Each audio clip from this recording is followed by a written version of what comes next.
Hi everyone, good evening. जैसा कि आप जानते हैं, मेरा नाम रमन झा है। टोटल 10 साल का बैंकिंग और फाइनेंस में एक्सपीरियंस है। मैं Kotak Mahindra bank, Axis, ICICI, Indiabulls housing finance, Tata capital, Hero FinCorp जैसे कंपनियों में एज ए सेल्स मैनेजर की जॉब पे मैं काम कर चुका हूँ। मेरा जो एक्सपीरियंस है home loan and loan against property में है टोटल। और मेरा एजुकेशन एमबीए है from NMIMS which is India top college for management study. आज हम डिस्कस करने वाले हैं कि सेल्स मैनेजर की जॉब कैसे मिलती है, हमें क्या प्रिपेयर करना चाहिए, उसके लिए क्या डॉक्यूमेंटेशन है, क्या इंटरव्यू रहेगा और कैसे हमको इंटरव्यू क्लियर करना है। बेसिकली आप कोई भी जॉब के लिए जाते हो तो बेसिकली सामने वाला जो हायरिंग मैनेजर होता है उनका रिक्वायरमेंट दो ही होता है कि सामने वाला बंदा कैसा है, उसका काम करने का इंटेंशन है या नहीं है। मैंने खुद टीम हैंडलिंग किया है, टोटल से 6 लोगों का टीम हैंडल किया है और मैं खुद एक मैनेजर रह चुका हूं, तो मैं जानता हूं कि क्या रिक्वायरमेंट होती है, एक मैनेजर पॉइंट ऑफ व्यू से क्या रिक्वायरमेंट होती है, कैसे बंदे चाहिए उनको। तो आप अगर कोई भी इंटरव्यू के लिए अगर अपेयर हो रहे हैं, जैसे आप अगर ब्रांच सेल्स मैनेजर के लिए ओपन हो रहे हैं ब्रांच बैंकिंग में, तो ब्रांच बैंकिंग में नॉर्मली जो बंदे होते हैं उनकी सैलरी ज़्यादा नहीं होती है, 15 से 20 हज़ार के रेंज में होती है। बट आज के टाइम में आप भी जानते हैं कि 20,000 में किसी का भी घर चलने वाला नहीं है। तो वैसे सिचुएशन में हमें जो है ना, उनको इंसेंटिव होता है वहाँ पे। तो आपको फोकस ये करना पड़ेगा कि वो ज़्यादा से ज़्यादा इंसेंटिव कैसे कमाएं, बिकॉज अगर कोई भी इंसेंटिव नहीं कमाएगा तो वो रहेगा नहीं सिस्टम में, और सिस्टम में नहीं रहेगा तो आप टीम मैनेज नहीं कर पाओगे। तो आपका कोर फोकस होना चाहिए कि बंदे कैसे कमाएं, बंदे बिजनेस कैसे आता है। जैसे ब्रांच बैंकिंग में या तो ब्रांच के थ्रू आएगा या तो ब्रांच से जो डेटा मिलेगा वो डेटा पे कॉलिंग करके आपको वहाँ से लीड निकालना पड़ेगा। कॉलिंग से लीड निकलती है और आपको ये प्रूव करना होगा इंटरव्यू में कि मैं कैसे ये टीम को मैनेज कर पाऊंगा, मेरा टीम कैसे सस्टेन करेगी, जो भी मंथली टारगेट है अचीव करेगी, क्योंकि बिना टारगेट के कोई भी कंपनी आपको जॉब पे रखने वाली है नहीं। तो जो हायरिंग मैनेजर है, जैसे एरिया सेल्स मैनेजर आपका इंटरव्यू लेगा, तो एरिया सेल्स मैनेजर को ये कन्विंस करना सबसे ज़रूरी है कि मैं ये प्रोफाइल के लिए कैसे सूटेबल बंदा हूँ। उसके लिए दो चीज़ होती है, आपको कन्विंस करना पड़ेगा ये कि मैंने जो लास्ट मेरे कंपनी है या मैं फ्रेशर हूँ तो मैं हैंडल कर लूँगा, ये कॉन्फिडेंस दिलाना होगा। हैंडल दो तरीके से होती है। एक तो आप जो ब्रांच है वहाँ के टीम को आप पोस्ट करो कि बिजनेस लाएं, उनको क्या बेनिफिट है, क्या उनका टारगेट होगा, क्या इंक्रीमेंट होगा ईयरली, उससे उससे ब्रांच में करेंगे, ब्रांच वाले करेंगे तो आपका बिजनेस होगा। दूसरा है कि अपने टीम को मोटिवेट करो, उनको जो भी सपोर्ट चाहिए वो सपोर्ट दो। जैसे मेरे बहुत सारे ऑर्गेनाइजेशन में मुझसे बिजनेस नहीं हो रहा था तो मेरे जो मैनेजर है उन्होंने सपोर्ट किया, हाथ थामा 2-3 महीना, फिर मैंने वहाँ पे सस्टेन अच्छे से किया। मैं खुद भी ऑफ रोल पे तकरीबन 6 साल काम किया हूँ, कोटक और एक्सिस बैंक में 6 साल मेरा टोटल यहाँ पे काम किया हूँ ऑफ रोल पे। तो यहाँ पे जो मेरा सैलरी था वो ज़्यादा नहीं था, जो मेरा कोर इनकम था वो इंसेंटिव था।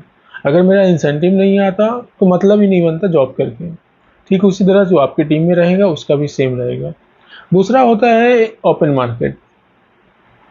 तो ओपन मार्केट के इंटरव्यू में सबसे इंपॉर्टेंट ये है कि आपके पास नेटवर्क क्या है, आपका पास्ट बैकग्राउंड क्या है। अगर आप वो बैकग्राउंड से आते हैं तो वेल एंड गुड है, अगर नहीं आते हैं तो आप कैसे वो मार्केट को ग्रैब करोगे। ओपन मार्केट में जो होता है वो बेसिकली हमें कनेक्टर को ऐड करना होता है, जैसे CA, real estate agent, builder, broker, और जो कोई भी जो बिजनेस ये करता है, फाइनेंशियल कंसल्टेंट कर सकते हैं हम। तो उनका नेटवर्क आपको होना चाहिए, आपको बनाना पड़ेगा with in a specified time period, क्योंकि वो टाइम में आप नहीं करोगे तो मतलब ही नहीं बनता वो रिलेशन बन के।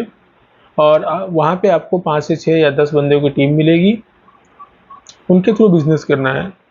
बट वो 10 बंदे जो रहेंगे वो कोई एक्सपीरियंस रहेगा, कोई फ्रेशर रहेगा, तो उसमें कोर जो प्रोडक्टिव है वो आपका होना चाहिए। आप मार्केट से कितना फाइल लेके आते हो वो सबसे इम्पोर्टेंट है, उसके बिना नहीं चलेगा। तो अगर आप ओपन मार्केट के इंटरव्यू दे रहे हो तो वहाँ पे सामने वाले को ये प्रूव करना होगा आपको कि आपके पास अच्छा नेटवर्क है या नहीं। तो आप अच्छा नेटवर्क बना सकते हो जो 1 से 2 महीने के अंदर में, और आप अपना बिजनेस परफॉर्म कर सकते हो। जैसे आपने लास्ट कंपनी में, अगर लास्ट टू लास्ट कंपनी या प्रीवियस कोई भी कंपनी में आपने ओपन मार्केट में काम किया तो वो आपके लिए प्लस पॉइंट है या नहीं। अगर आपने टीम मैनेज किया है, कोई भी मार्केट में बिजनेस लाना सबसे इम्पोर्टेंट है। आपको रेगुलर जाना पड़ेगा वहाँ पे, उनको अपना चेहरा दिखाना पड़ेगा, उनको कॉन्फिडेंस दिलाना पड़ेगा कि मैं कैपेबल हूँ ये काम करने के लिए जो मैं कर रहा हूँ। बिकॉज बिना कॉन्फिडेंस के कोई भी फाइल नहीं देता है। मैं खुद 10 साल से हूँ, 10 साल में मैंने मोर देन 1000 ऑफ लोन किए होंगे, होम लोन और लैब की। मैं तकरीबन ऑलमोस्ट जो है ना 200 से 300 कनेक्टर को जानता हूँ और 200-250 डीएसए को जानता हूँ, जो इंडिया के टॉप मोस्ट डीएसए हैं, corporate DSA as well as retail DSA हैं। और 50 से 60 सीईओ को जानता हूँ, 30 से 40 बिल्डर को जानता हूँ जो मेरे साथ बिजनेस कर चुके हैं पास्ट ऑर्गेनाइजेशन में। तो इससे क्या होता है, मेरे पास जो नेटवर्क बेस है बहुत स्ट्रांग है। ऑलमोस्ट मेरे लिंक्डइन पे भी 24,000 फॉलोवर है।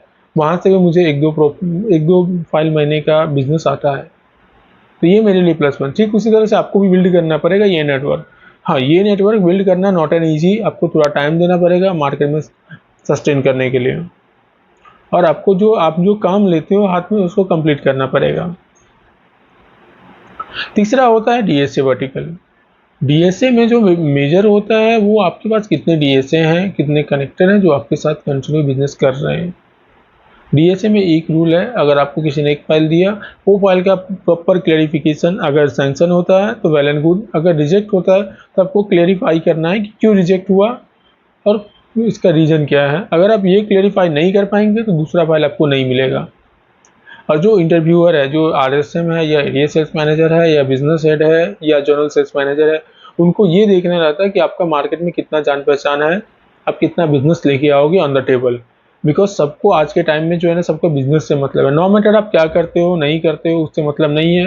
बिजनेस, आप टेबल पे कितना बिजनेस लेके आ सकते हो आफ्टर 1-2 मंथ 3 मंथ, जो भी स्पेसिफाइड टाइम है कंपनी का, उसके बाद तो वो ये चेक करते हैं इंटरव्यू में कि आपके पास कितना कैपेबिलिटी है, कितना आपका नेटवर्क है, कितना आप नेटवर्क नया बना सकते हो और वहाँ से बिजनेस ला सकते हो विद इन 2 to 3 मंथ के टाइम पीरियड में।